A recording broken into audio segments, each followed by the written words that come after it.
Welcome back to Hoops HD's, our continuing coverage preseason. This is our preseason SEC podcast where we are going to tell you Woohoo! anything need to know about the Southeastern Conference right now within the next half hour, 40 minutes or so. I'm your host, Chad Sherwood, joined by Yeah. John Titel, John Salika, Joby Fortson, and a puppet. Yes. The Hoops HD preseason coverage is so good. I think we should continue it until about January. That's how good it is. Yes. We're going to still be doing these shows on like April 10th or so, but Right, yeah. This is our SEC preview show, and let's start out with a little bit of SEC history here. 10 years in a row now, the SEC's maximum number of bids have been 5, and some of those years have been down to, I think, as low as 2 or 3. Joby, this may be the year of the bounce back for the SEC where they actually get more than 5 bids. I agree. There are some teams that you can look at and say locks, and they're the teams that are usually locks. Your Kentuckies and your Floridas. Yeah. But the fact is, I see so many teams, unlike we did the Big 12 yesterday, and I said I saw a dichotomy between the top 5 and the next 5. I didn't see a whole lot of bubble. Oh, my gosh. This is the bubble conference, and I think some of those teams will find their way in and get above that 5 mark. It could be as high as 6 or 7. We'll be getting into this a little bit later as far as schedules, but I think we're starting to see former Big East Commissioner Mike Tranghesi's work evident as part of some of the schedules being beefed up in recent years. Yeah, and David, there was a collective effort by the SEC to say, hey, we got to get this basketball better. And this may be the year that actually really starts paying off in terms of bids. Yeah, I believe it was Mike Slive, the former SEC commissioner, who was on the selection committee. And after going through that process, those committees really valued and looked at the strength of the out-of-conference schedule. And whenever you had SEC teams in particular that seemed to land on the wrong side of the bubble, that was one of the glaring things you've noticed. So some teams have really beefed it up, others not so much. But yeah, I agree. I think that they've put a lot more in the basketball, and I know football is what this conference is known for, but it is one of the Power 5 conferences. It's one of the better basketball conferences typically. It's got a lot of good basketball history. Certainly Kentucky, Arkansas has been good. Tennessee's been good off and on. Florida was real strong for a while and still is. There's a lot of good basketball in this conference. And then there's LSU. Yeah. And then there's LSU. Which used to be pretty darn good. Right, yeah. Let's talk serious here, though. And Titel, let's turn to the top of the SEC and the team that everyone is picking to win the conference. I don't know if we will or not. We'll find out as we go through this show. But Kentucky Wildcats, John Calipari, once again, letting everybody go and bringing in a whole new ton of freshmen that are ready to be one and dones and lead him to another possible SEC championship. How good is this team going to be in Kentucky? It's good. It's just funny. Your intro seems like the intro we do every year for Kentucky. That's exactly right. That's what he does every single year. P.J. Washington, Nick Richards, Quade Green, loaded with freshmen, 5-star recruits. As fans, we get the treat because Calipari also schedules tough. Neutral site game against Kansas, neutral site against UCLA. They have Louisville at home. They have Virginia Tech at home. They go to West Virginia in January. So you're going to get to see, and the freshmen are going to get to experience exactly what college basketball is all about. Right. And didn't even mention Hamidou Diallo, who we were surprised that he's back even this year. He was with the team for half a season, though he didn't play. We thought he'd be in the NBA, Joby. You do have a few guys back like Killia Jones and Wayne Gabriel as well to give that veteran sophomore presence on this team. Yeah, but here's the thing is it's not like the team that almost went undefeated a few years ago. That team had those sophomore, a whole host of very good sophomores to meet with the Townses of the world. Yeah, Killia Jones might be the 8th guy in the rotation, and that's not that's not the exact same way it was done. I think that will hurt Kentucky on a national scale. but maybe not here. They're going to be able to talent their way probably to the conference championship, but it's not going to be this. We're rolling through the SEC. It's Kentucky and everybody else. The everybody else is going to be pretty darn strong this year. So it's not a given that Kentucky's going to come out on top. Right. Stalika, on the terms of their schedule, they've got a big test early on in the season with Kansas. Any other big tests that for this team?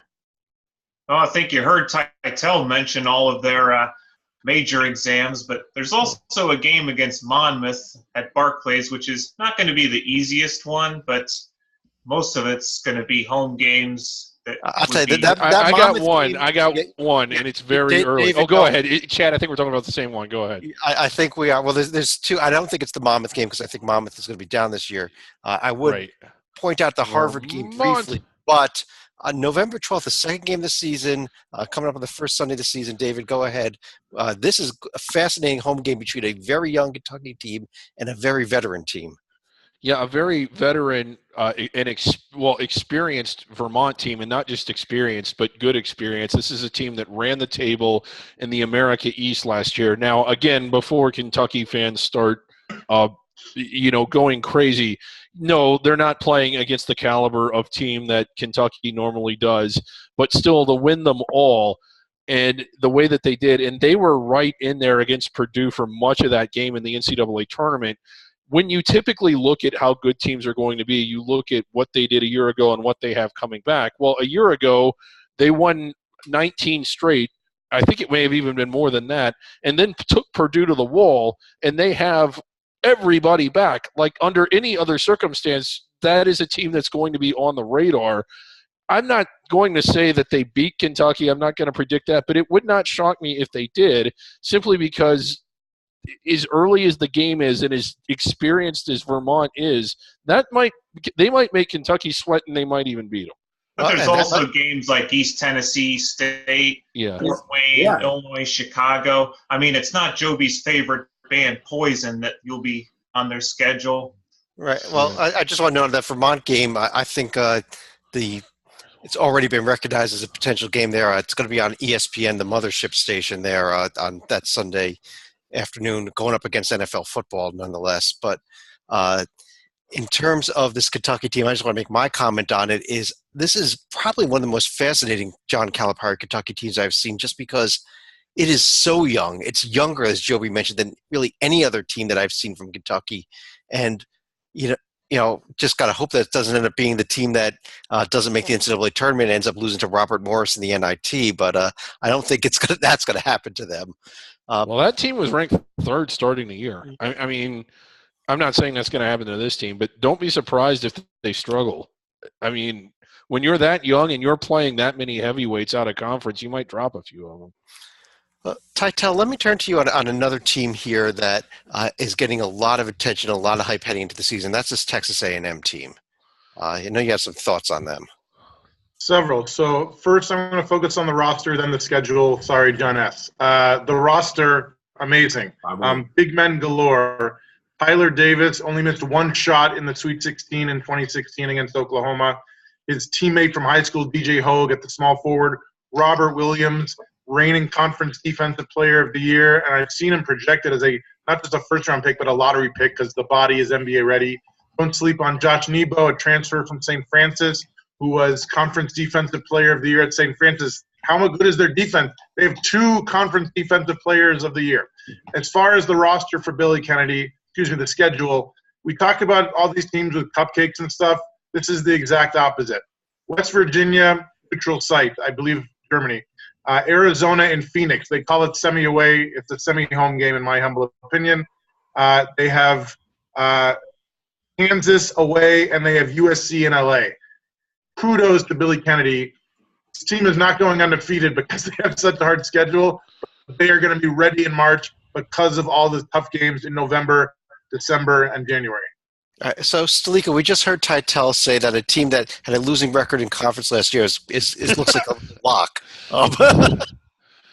It was just 2 years ago that Texas A&M made it to the Sweet 16, but not quite the same cast this time around. Joby, I know you follow this A&M team as well. Yeah. Are you that as high as Yeah, on them? they are. When I think of teams that could challenge this freshman-laden Kentucky team that will slip up from time to time, the team that could step into the void, the team at the top of my list, and there are a few candidates for it, but the team at the top of it is A&M. They are, and Williams is. I mean, he will be a lottery pick next year, and he will show it on the court this year, and if he didn't last year already. They're awesome. They're tough. They are a protected seed level team. Period. We need to. I was going to say for. We Anyway, lost Stalika again. we lost Stalika again. That was another good take. Well, let's point out real quick, and again, exhibitions don't matter. They've already played another team that a lot of us like, and they lost against Texas and Houston. A game that apparently got a little bit heated. Yeah, did get a little bit heated from what we heard at least. I didn't get to see it. But Joby, let me go back to you again here. Beyond A&M, who's the next best team? Is there a third team that's also looks like they're up there at the top of this conference? Well, the team I think you're trying to fish for me, I wouldn't pick third. Okay. I think you're trying to Auburn Tigers. Yeah, maybe not. Why don't you pick it third? Because maybe we're on the same page. I'm going Florida. That's where I was going. Actually, so I'm going Florida. Okay. I just tradition. I think Kevon Allen, the return of Chiozo. This is a good Florida team. It is, Mike White's, doing a great job here in the wake of Billy the Kid. They are a very solid team. I know quite well Jalen Hudson transferred in. I'm not in love with him as a player per se, but he should be a solid addition to him. Florida is back. They're going to be wearing white and maybe even get to select their own location. Well, Titel, maybe the biggest problem with Florida is getting through the first few months. Igbuno coming back from an ACL tear, Isaiah Stokes and another ACL victim. A lot of ACL problems in Florida. It is. And it's good to point out, they bring in a transfer from Rice, Igor Kulichev, who was great at Rice. He had 14 points in the CBI when they lost to Utah Valley last year. I hope Igbuno is healthy. He missed the end of last year with a torn ACL. I don't know how long they take. But you got Mike White as the reigning conference coach of the year. The schedule doesn't look out of control. And when you look at last year's schedule, this team, the last two games they won, Virginia and Wisconsin. Talk about your blue bloods. I also want to know from any of you, I believe Mike White's father, Kevin, is the AD at Duke and on the selection committee. How does that affect them in March? It doesn't hurt. Doesn't hurt. Well, I think Mike White, I think he would have to step out of the room probably for that. But no, rules say he didn't have to. Well, another transfer player also, keep an eye on Jalen Hudson coming over from Virginia Tech as well. Should help this team. One other player there. Stalika, beyond those top three, who are you looking at as the best team in the SEC? It's going to be a little tough, but I actually think Mississippi State has a chance to possibly break three. So you're going Ben Howland, huh? Yeah.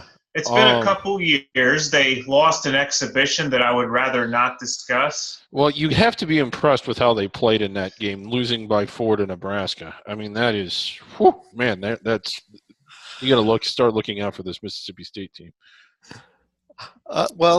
Joby, do you like this Mississippi State team? Yeah, I do. I think when you're debating over these teams, are they in, out? I think they are the team that could find themselves on the good side of the bubble. They got two, not just one Weatherspoon, they got two of them. Kubandari being the best. But what do they have in the front court? My problem with them. Lamar Peters is. I think he could get close to double figures. As a playmaker and setting up the team, I'm not as settled on him. But the problem that they could find themselves, and Stalika is our guy on this. Stalika, could you tell us about their schedule for us? If you insist, Alabama State, Florida A&M, Green Bay, who's going to be down, Stephen freaking Austin. This is, if they miss it, they can call up Angry Frank circa 2015 and have a nice little conversation of why. They're going to win 20 games, obviously, with that piece of crap. But unlike Big 12 teams, at least they will have a true road game. It's since, sort of a road game this year. Yeah. They'll be playing Cincinnati. We'll see.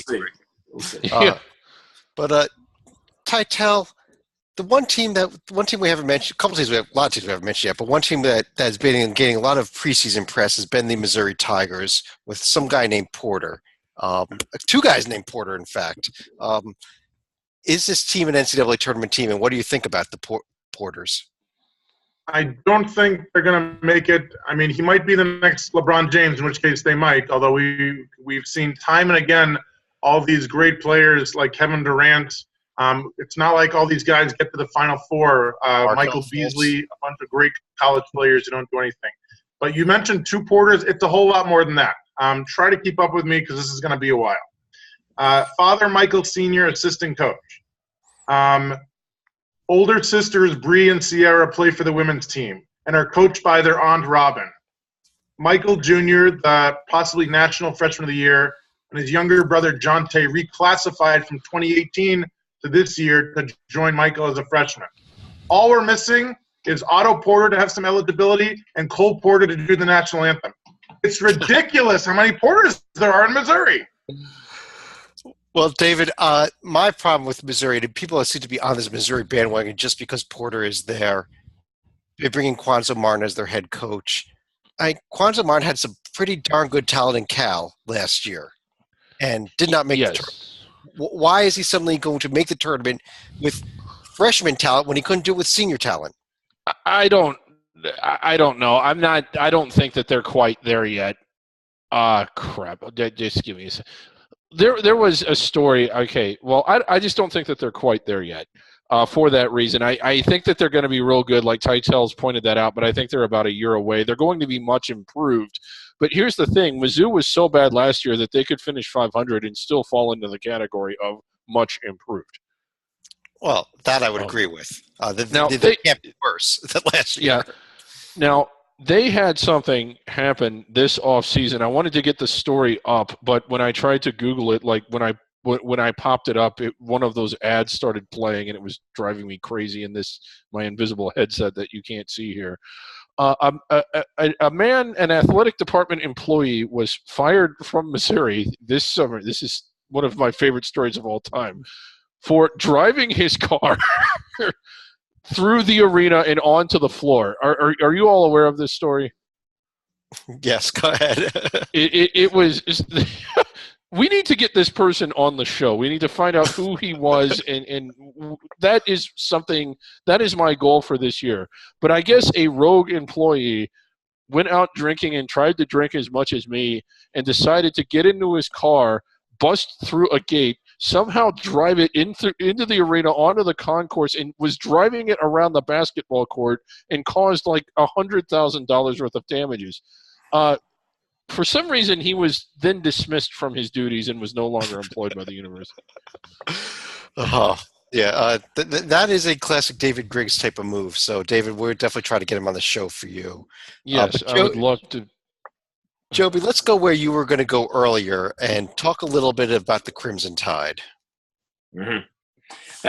And if you're going to talk about the Tide, if Michael Porter represents the dreams and hopes of everyone in Columbia, all the dreams and hopes in Tuscaloosa are tied to Colin Sexton, who is not Porter. I'm no recruiting rankings pure expert, but I do know Porter was 1, Sexton was top 5. I mean, this guy's the real deal. You get Braxton Key back along with it, and another top line freshman who will see freshman point guards. Occasionally you land gold. My own team had London Parentes come out of nowhere to do it, but point guards typically do take a year to click in unless they're doing pure sharpshooting or pressing.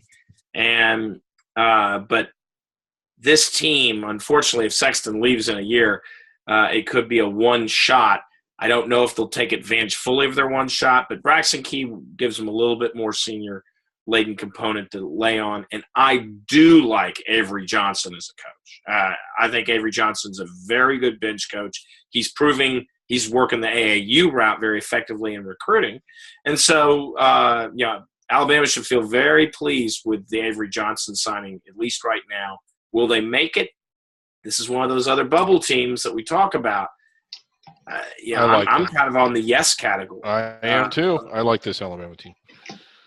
Yeah, David, this Alabama team, I think we were all very impressed with what Avery Johnson's done the first 2 years here. Oh, yeah, absolutely. And it hasn't always been smooth sailing. They've dealt with injuries. They've lost key players, and they've still continued to trend up. I do think if they stay healthy, certainly, I could see them making the tournament. They were a solid NIT team last year that returns most of their pieces and adds quite a bit to that on top of that. I think they go.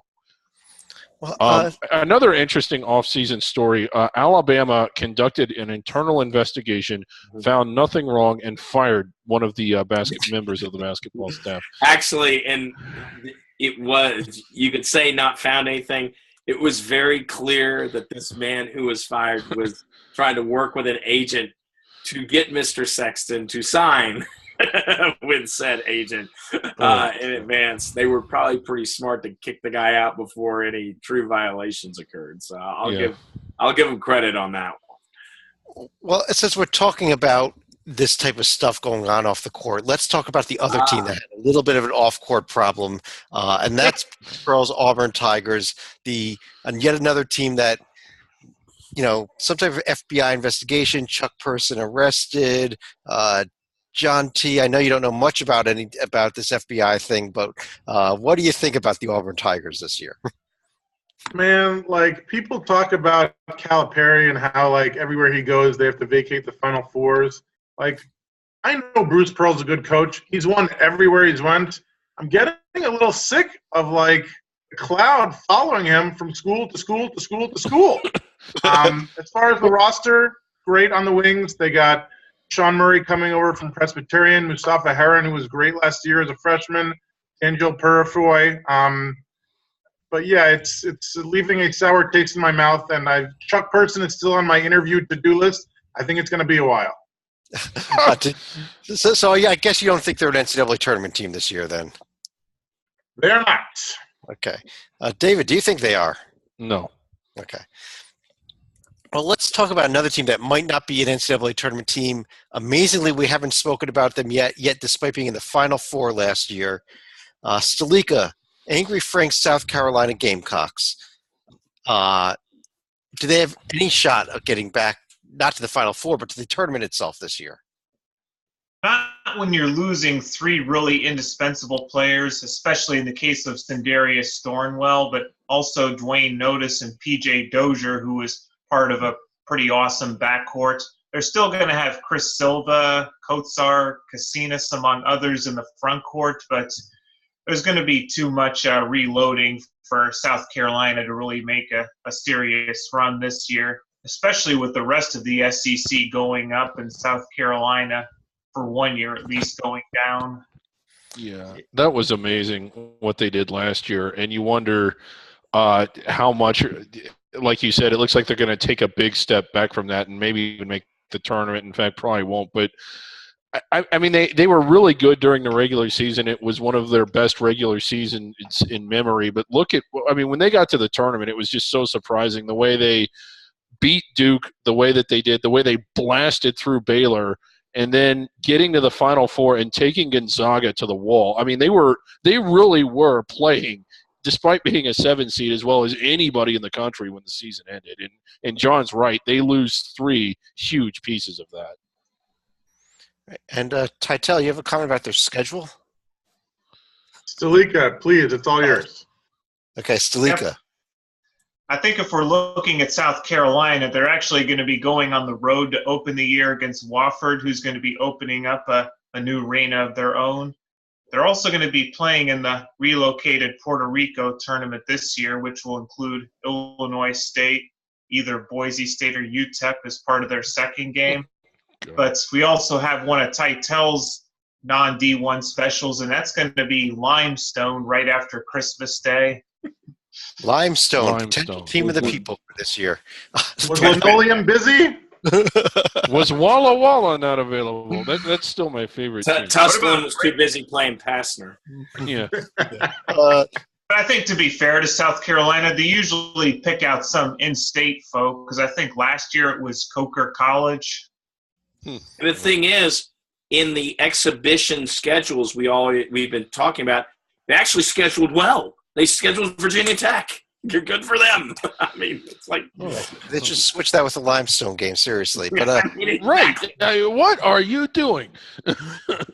Joby, one other team from the SEC that did make the field last year that we haven't discussed, and that is Arkansas.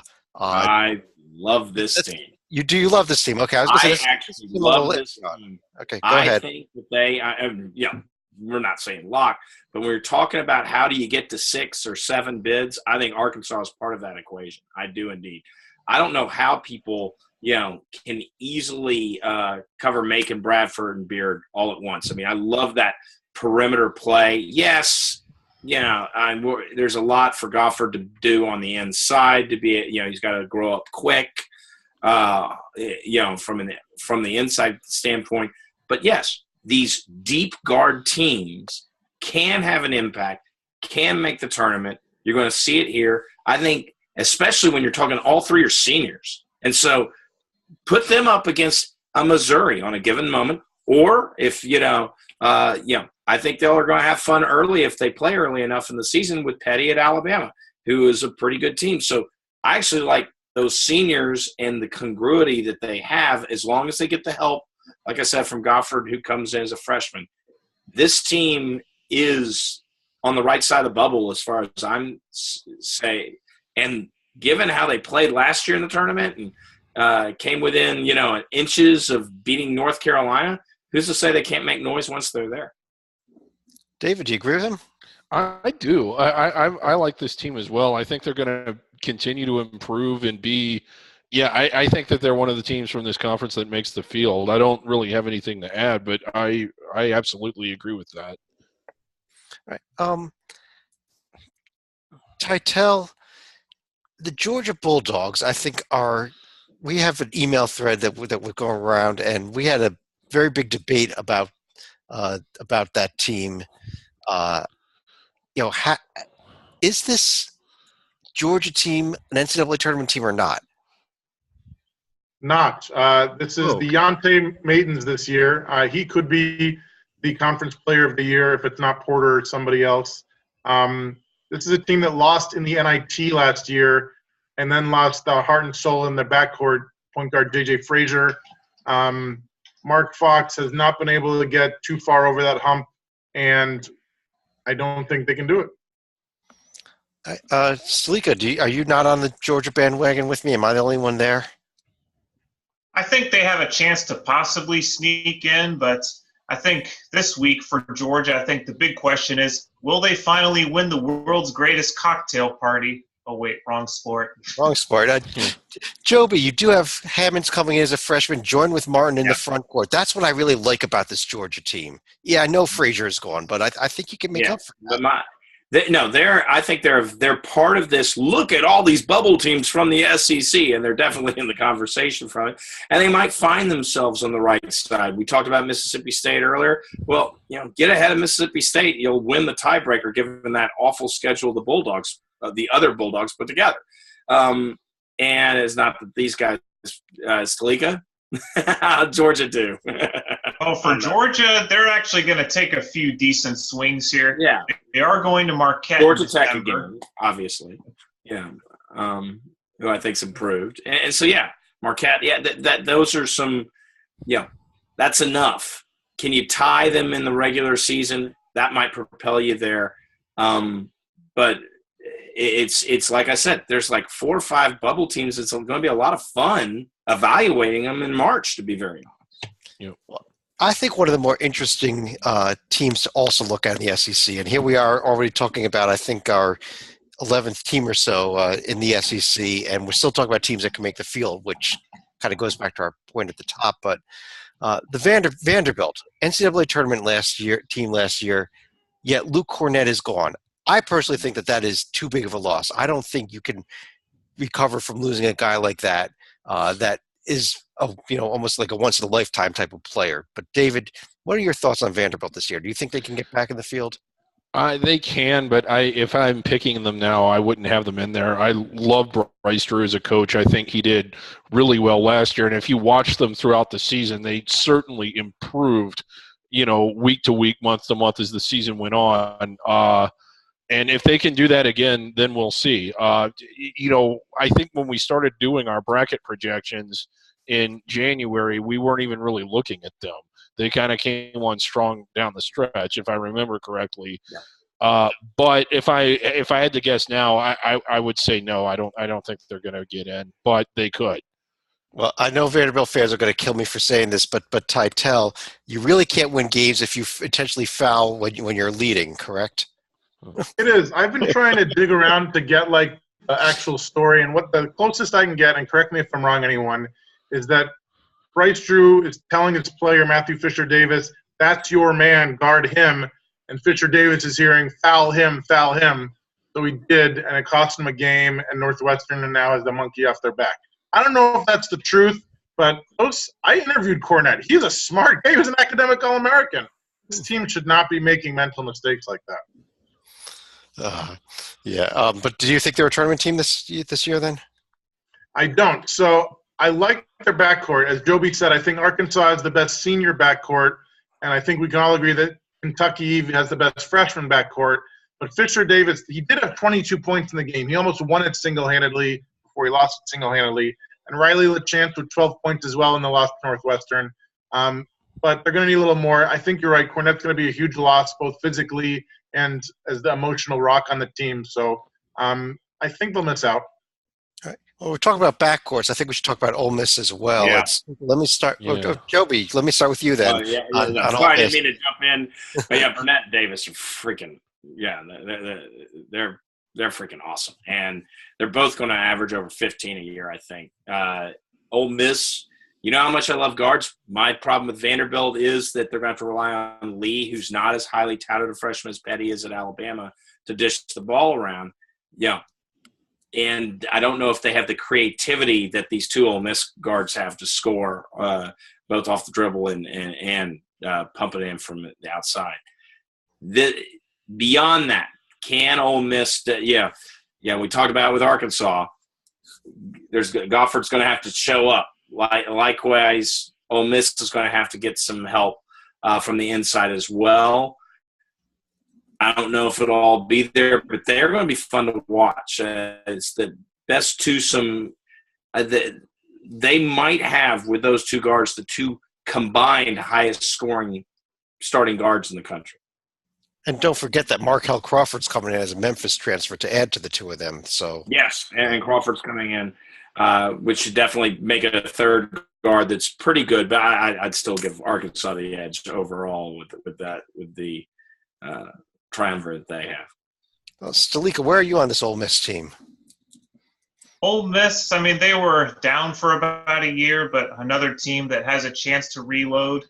I also liked one of the stories we had from the Rebels as far as the offseason goes. Let's not forget, Illinois State was the team that another team that ended up getting snubbed from the NCAA tournament. Dan Mullen was tweeting out, would anyone like to do a home and home with us? Lo and behold, the Ole Miss Rebels volunteered to take on that challenge, and yes, they will be facing off in December. That was a great story. Great. Good for Ole Miss, man. Good for them. Yeah, great job by Andy Kennedy. That was a nice move. But David, Rick Barnes came into Tennessee last year. I think he was actually kind of surprisingly, overachieved a little bit last year. I think he did a real good job last year. I mean, I know that Tennessee didn't really go anywhere, but they were a lot better than I was expecting them to be. Well, do you think they're going to be that good this year again? I do not. Okay. Titel, probably the shortest roster in the SEC here in Tennessee. I didn't actually do the math, but it kind of feels like it. It is. The two most interesting players to me, the Howard transfer, James Daniel III, 2016 Conference Player of the Year when he was at Howard, and one of the best scorers in the nation. He only played 2 games last year after a high ankle sprain. If healthy and if he can compete against SEC guards, which I don't know if he can, he could be like an instant offense kind of guy. Additionally, sophomore small forward Grant Williams, you talked about not being able to do the math. He's the guy to call. His mother is an engineer at NASA. There you go. James Daniel, actually, he did lead the nation, the entire nation in scoring 2 years ago with that 27.1 for Howard. Right, for Howard. And and David, last but not least, LSU. What do you mean not least? Maybe, but is the future a little bit brighter now that we've got Will Wade there? Probably so. I really like Will Wade. The thing about him is, as a coach, he's done very good at stepping into situations, and he built up the Mocs a little bit at Chattanooga. But when he took over at VCU was already set up. They didn't need to be rebuilt. They needed to be sustained.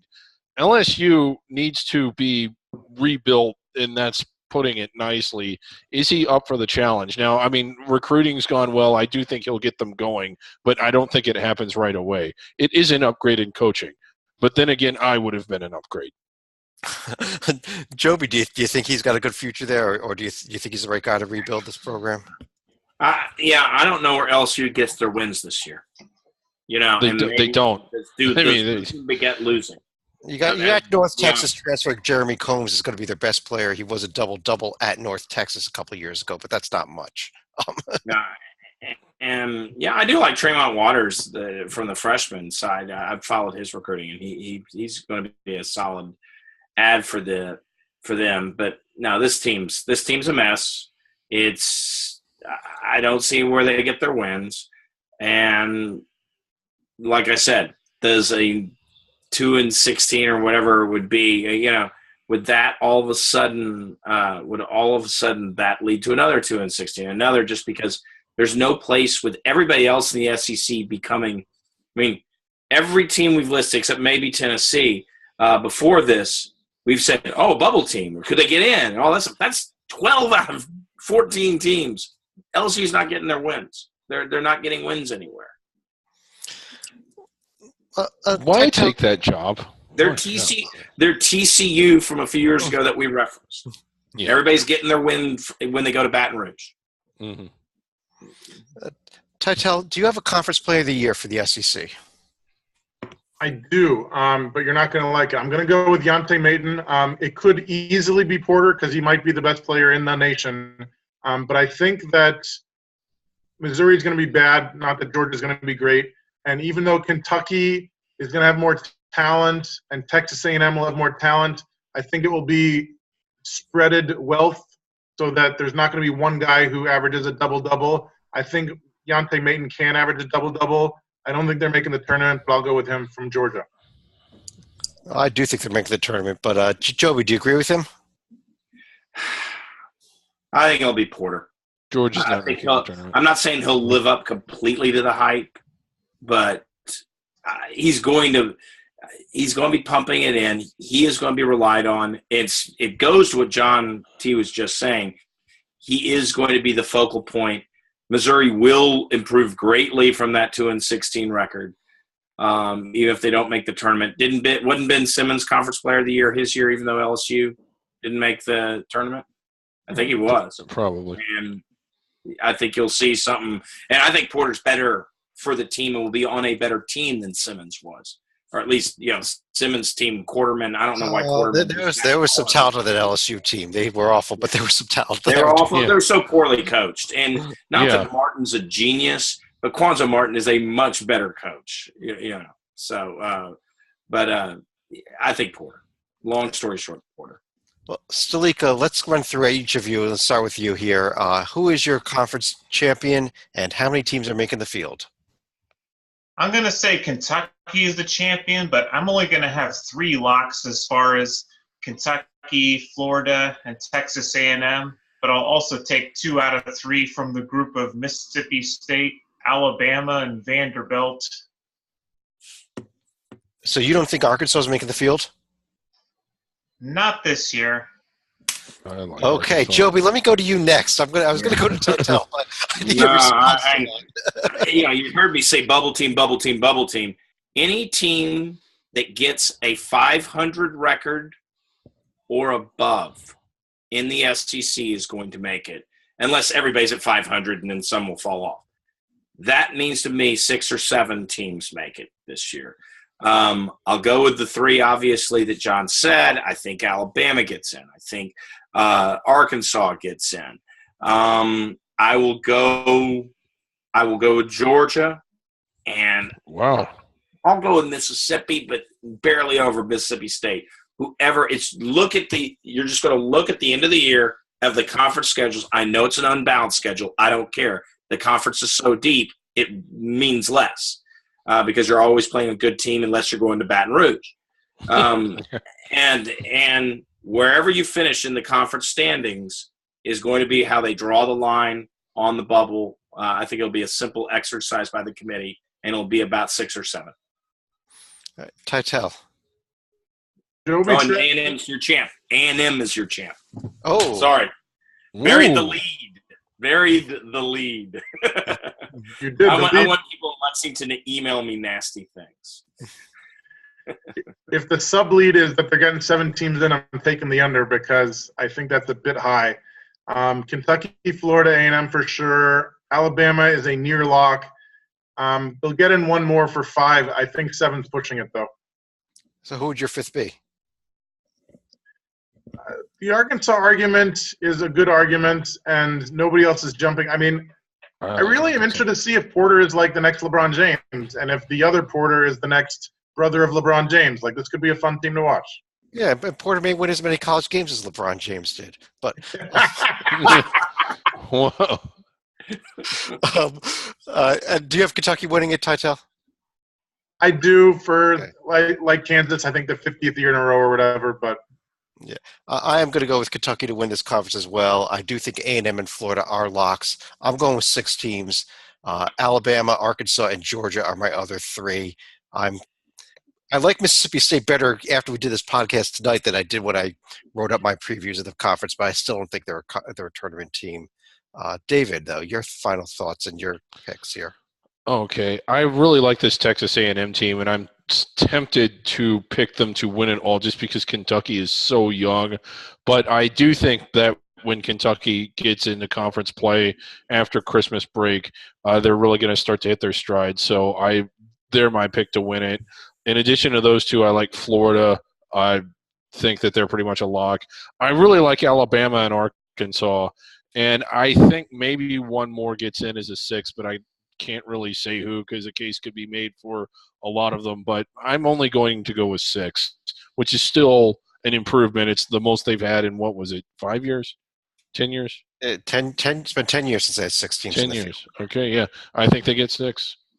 Well, I guess on that note, that does conclude our SEC preview. I want to thank everyone for joining us. On behalf of John Titel, John Stalika, Joey Fortson, and the puppet down there, I'm Chad Sherwood. We'll be back again. We've got more previews to come, and if you miss any of our other prior ones, you can scroll down, or there is a tab up there that says season previews. You can find them up there as well. Have a great night, everyone.